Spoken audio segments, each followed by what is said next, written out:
Bien, estamos con el diputado Daniel Cayani del Movimiento de Participación Popular. En este momento vamos a hablar del tema que va a ser la dinámica, nos va a llevar a ello, el tema de los próximos meses, que es el tema de la ley de urgente consideración. Estamos con un descarte de 9% aproximadamente de firmas en la Corte Electoral.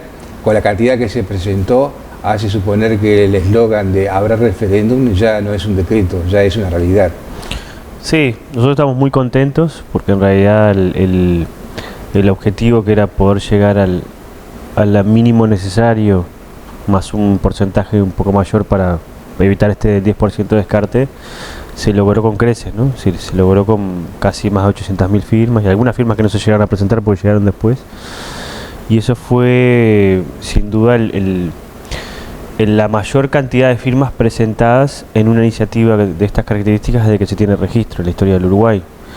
Y si uno además lo ve en el contexto que se realizó con los pocos meses, en el peor momento de pico de la pandemia, donde fallecían casi 1.500 uruguayos por mes, donde en realidad ir a juntar firmas a los barrios o a las localidades del interior ya era un problema desde el punto de vista logístico, porque en realidad la gente tenía que vencer primero la adversidad de la situación sanitaria para luego informar acerca de una ley de urgente consideración. Nosotros queremos derogar 135 artículos, en realidad la gente no tenía ni idea de la ley de urgente consideración, tuvimos que explicarle qué era la iniciativa, qué nosotros promovíamos, y bueno, eso sin duda creo que generó yo diría una patriada desde el punto de vista de lo que significó, porque fue ante la adversidad un resultado que creo que ni propios y ajenos lo esperábamos, por lo menos que sea tan abultado.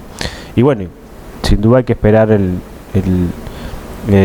la culminación de la validación de las firmas y que la Corte Electoral, que es el organismo especializado en este sentido, pueda validar la cantidad mínima necesaria y sobre todo después tener el compás necesario para fijar una fecha, que seguramente va a ser en el segundo semestre del año que viene, para poder realizar una consulta, que en este caso va a ser obligatoria, por sí o por no. Nosotros vamos a utilizar la papeleta del sí a un Uruguay más próspero, más inclusivo, menos represivo, menos privatizador. Y bueno, y sin duda creo que si hay algún compás necesario, esta va a ser obligatoria. El sí le tiene que ganar a los votos válidos emitidos por el no y a los que también pueden ser considerados en blanco, por tanto también es una situación difícil. Por ahora los primeros sondeos dan un piso muy importante y además si uno tiene en cuenta que las 800.000 firmas, al haber solo firmado 2.000 personas del exterior, son casi un 40% del padrón electoral, o sea que hay un piso importante. Las 800.000 firmas no significan que todos los que firmaron están de acuerdo en derogar los 135 artículos, hay mucha gente que firmó para que se pueda debatir y yo creo que eso es importante porque en realidad esto habla un poco de la calidad democrática de nuestro sistema electoral y sobre todo de nuestra sociedad. Hablando hace unas semanas con Ricardo Ehrlich, nos comentaba que él sentía que no podía ocurrir que el Frente Amplio, demandado por situaciones internas, tiene que elegir presidente, tiene congreso, tiene un nuevo plenario para definir los posibles candidatos. Todo ese proceso interno no puede obstruir, complicar la militancia por la defensa de la reforma, mejor dicho, del referéndum.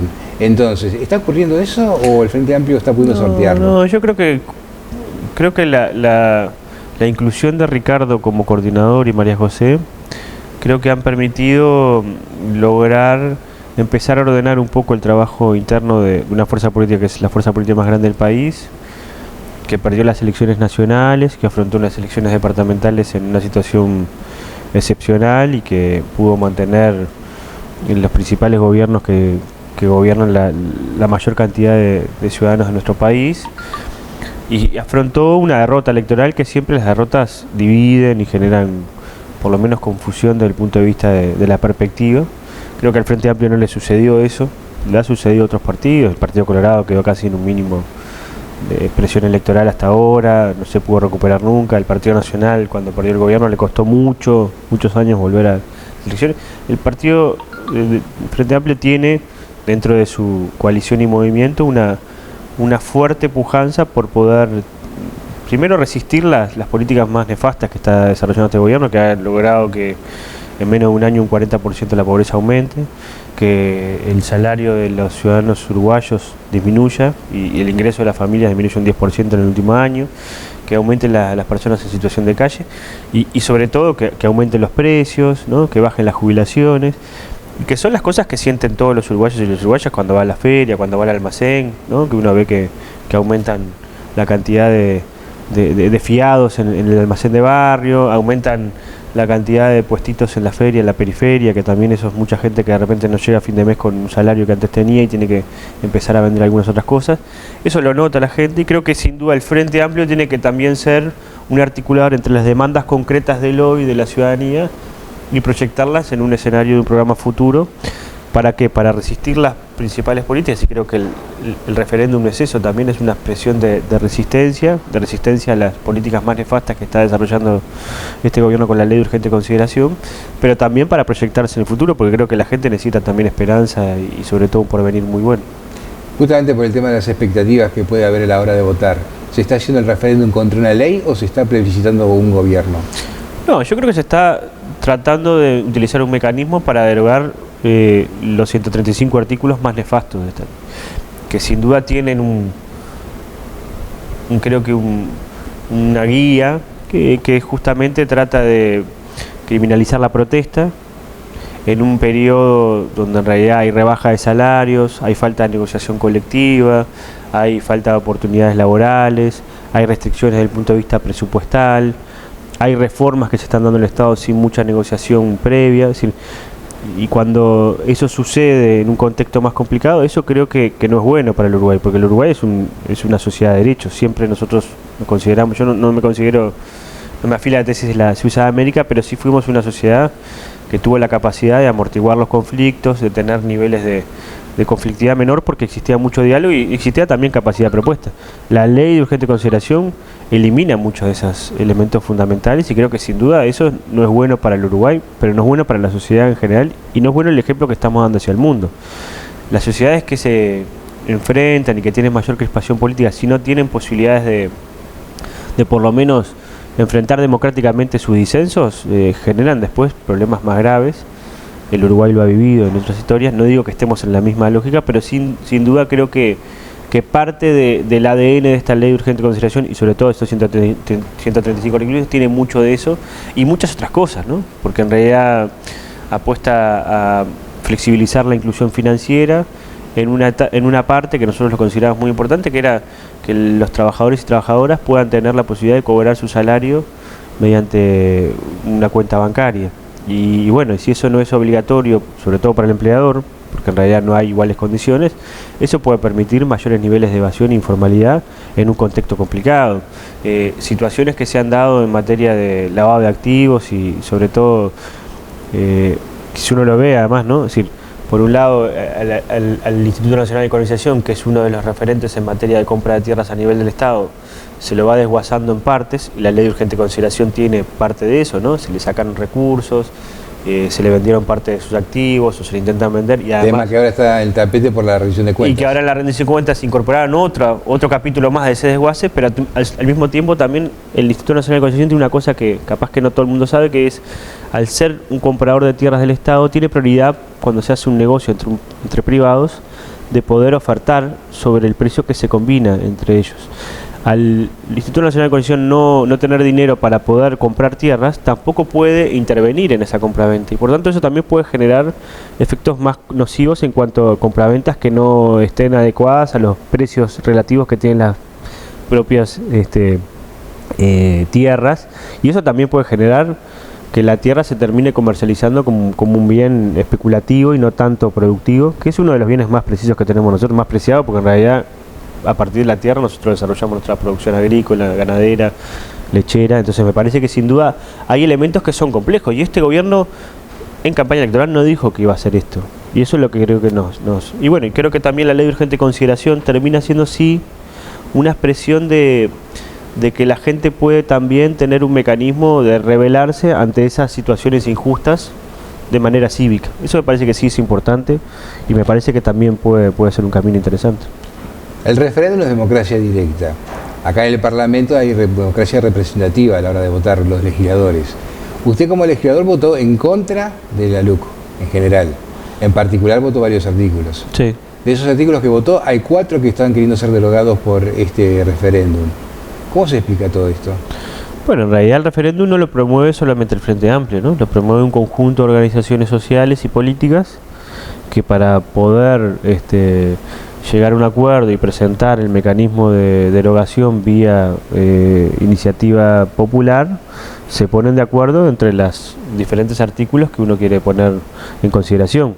El Frente Amplio tiene una opinión, las organizaciones sociales, el PIT-CNT, la Federación de Cooperativas, la Intergremial Feminista, es decir, hubieron otras organizaciones que tuvieron otra visión, y en ese sentido, de los 135 artículos hay algunos que nosotros votamos. Ahora, nosotros votamos algunos artículos porque mejoraban el articulado anterior, por ejemplo, en el tema de la desmonopolización de ANCAP, ¿no? Es decir, nosotros votamos algunos artículos que para nosotros eran mejores que los que venían del proyecto original, pero eso no quiere decir que estemos de acuerdo en el articulado, sino que en realidad mejoraban el punto de partida. Ahora, si nosotros nos preguntan, hay cosas que es imposible, y creo que lo importante aquí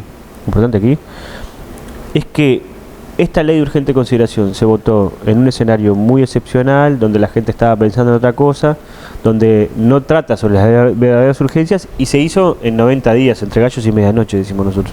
Bueno, la ley de urgente consideración lo que va a hacer, o el mecanismo de referéndum, podría derogar esos artículos, pero si el gobierno tiene la mayoría para debatirlos democráticamente en el Parlamento, puede impulsarlos nuevamente y debatirlos como corresponde, porque eso es, creo que nosotros consideramos. Y eso me parece que es importante. Y nunca está de más consultar a la ciudadanía, porque la ciudadanía siempre es la que tiene el derecho a equivocarse. Hoy estamos viviendo una etapa muy particular. Es un día después de una jornada en el Parlamento y en la Cámara de Diputados, en la cual se termina decidiendo por el Frente Amplio llevar a la justicia las denuncias realizadas por un ex jerarca de turismo contra el entonces y ahora diputado y entonces ministro Germán Cardoso.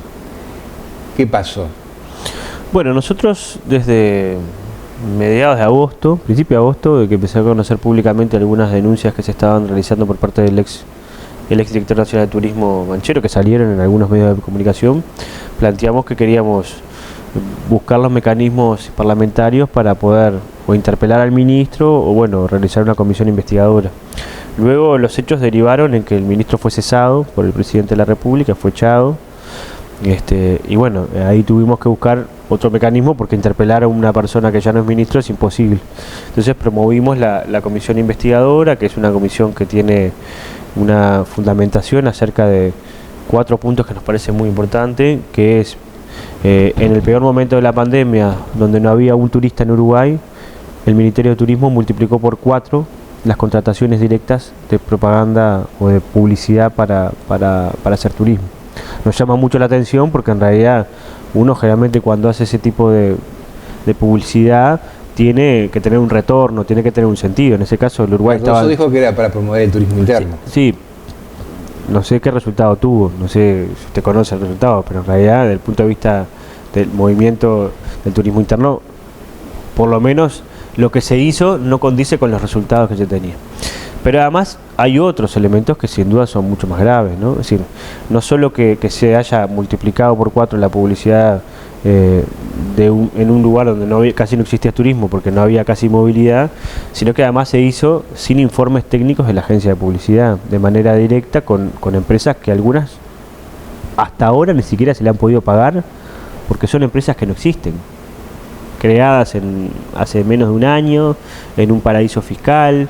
Entonces, sin duda, y además todas estas novedades nosotros nos enteramos por denuncias que hace propios integrantes de la colectividad política de Cardoso. Por tanto, nosotros como partido de oposición, lo que nos correspondía es presentar una denuncia para que se pueda investigar esta situación y se pueda echar luz y se pueda conocer. Y bueno, si la comisión investigadora podía llegar a de repente aclarar algunas cosas que no estaban claras, de repente confirmar algunas ilicitudes y irregularidades, pasar las cosas a la justicia, pero lamentablemente la coalición decidió hacer como un zafarrancho jurídico, hizo como 2 comisiones investigadoras que se tocan con los temas, nadie entiende mucho qué es, ni ellos lo entienden porque ni siquiera la defendieron ayer.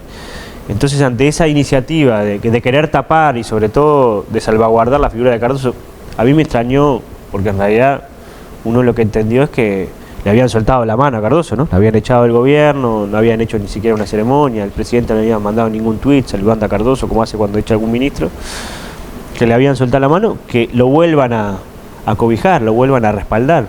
Y sin duda todo ese escenario nos hace que en realidad nosotros no tenemos garantías de que la comisión investigadora, que nunca pasó en la historia de que estamos en estas, usted conoce más que yo porque hace mucho más tiempo que andan estas vueltas, yo nunca vi algo igual, donde en realidad va a haber una comisión investigadora que el miembro denunciante es denunciado y que además va a haber 2 miembros denunciantes, con 2 temas que se tocan. ¿Cómo van a investigar?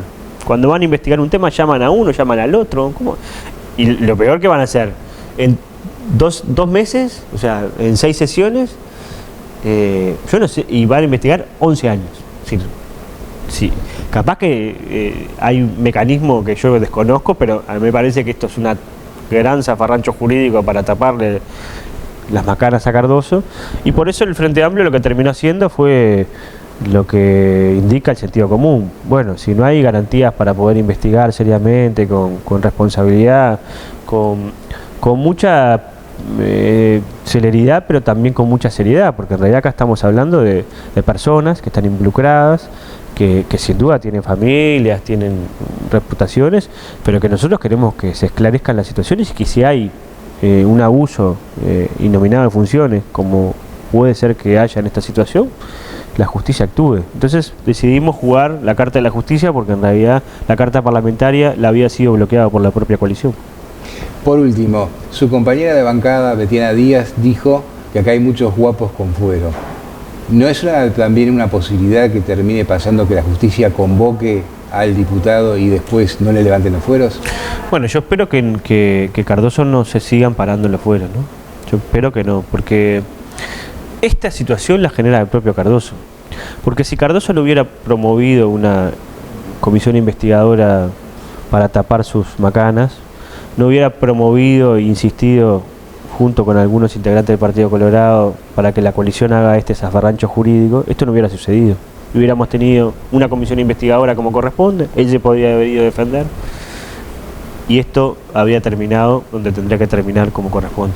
Ahora yo espero que en caso de que esto suceda, que Cardoso no se ampare en los fueros, y creo que lo más importante es que los diferentes partidos de la coalición no terminen amparando una situación que tiene vicios de ilegalidad, de irregularidades y que es necesario echar luz a esta situación tan compleja. Porque habla mal de todo el sistema político, ¿no? Yo no integro el partido que integra Cardoso, pero integro el sistema político, y que nosotros no podamos, que tengamos ciudadanos clase A y clase B, ¿no? Es decir, a un vecino que se roba una gallina lo mandan a la fiscalía, lo llevan a declarar, a veces lo tienen incomunicado, a veces no saben qué va a suceder, algunos terminan en el CONCAR y otros. Entonces me parece que es injusto eso, ¿no? Y creo que el Partido Colorado, el Partido Nacional, el Partido Independiente y Cabildo Abierto, no creo que sería bueno que amparen ese tipo de cosas, porque creo que hay muchas personas que no tienen esa visión. Perfecto, le agradezco mucho ese tiempo compartido.